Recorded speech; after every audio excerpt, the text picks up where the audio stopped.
Все началось с того, что в дверь класса постучали. Это была обычная детская музыкальная школа, где моя мама преподавала фортепиано.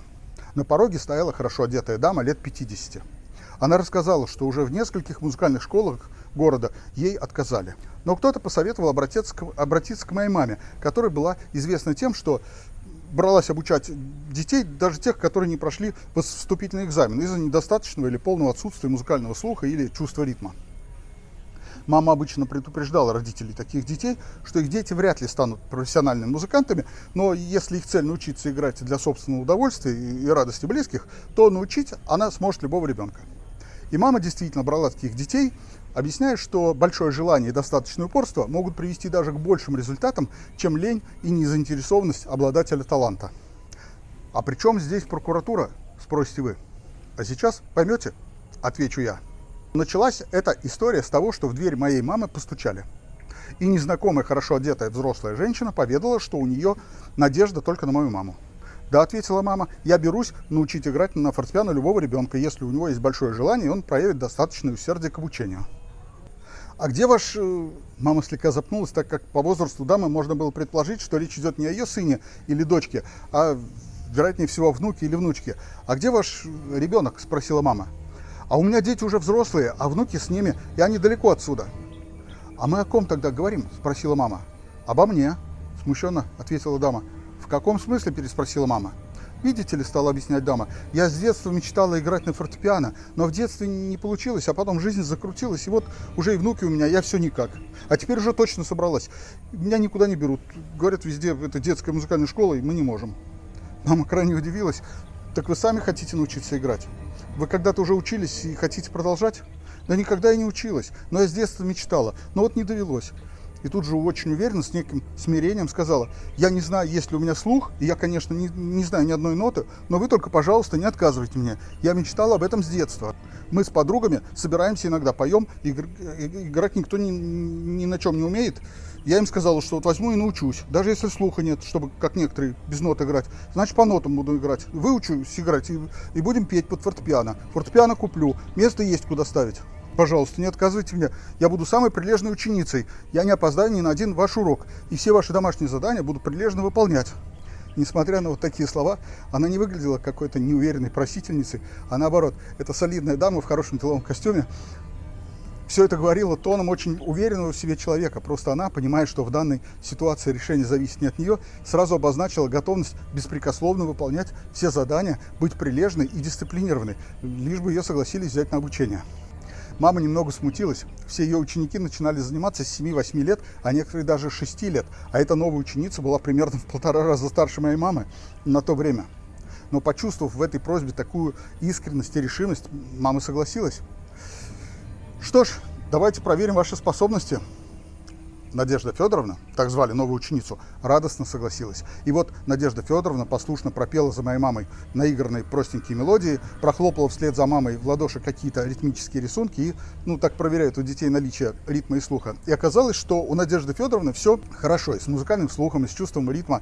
И мама сказала, что за такую решительность, такое рвение и без всяких музыкальных способностей уже для себя решила, что готова взять и научить Надежду Федоровну играть на фортепиано.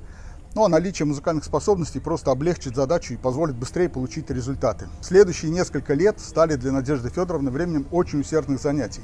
Надежда Федоровна, которая, как оказалось, была старшим следователем по особо важным делам прокуратуры области, несмотря на свою эту загруженность, несмотря на свою серьезную ответственную работу, проявила невероятное упорство, и каждый свободный час она посвящала занятиям музыкой, выполнению заданий. Она проявляла просто необычайное прилежание, дисциплинированность и усердие. Помню, как было забавно смотреть, а я тогда был еще совсем мальчиком, это история давних лет, я был маленьким мальчиком, но помню, что мне было забавно смотреть, как эта взрослая такая серьезная дама, которая мне в бабушке годилась, разучивала детские песенки. Детские, потому что все в музыкальной школе начинают с очень простых произведений. Типа «Маленькой елочке холодно зимой, из лесу елочку взяли мы домой». И вот такого уровня задания, вот это вот по возрасту практически бабушка прилежно разучивала и с очень серьезным видом приносила эти домашние задания и играла на урок моей маме. А моя мама слушала и поправляла, и ставила оценки в дневник. Да, конечно, в дневник Надежда Федоровна записывала новые задания, мама писала ей в дневник какие-то замечания, то есть рекомендации по работе дома с тем или иным произведением и, конечно, оценки за выполненные задания. И Надежда Федоровна всегда переживала за отметки в дневнике, потому что это были оценки ее работы. Да и во всем другом. Мама, привыкшая обучать детей, во время уроков по уже выработанной привычке вела себя с Надеждой Федоровной как с первоклассницей.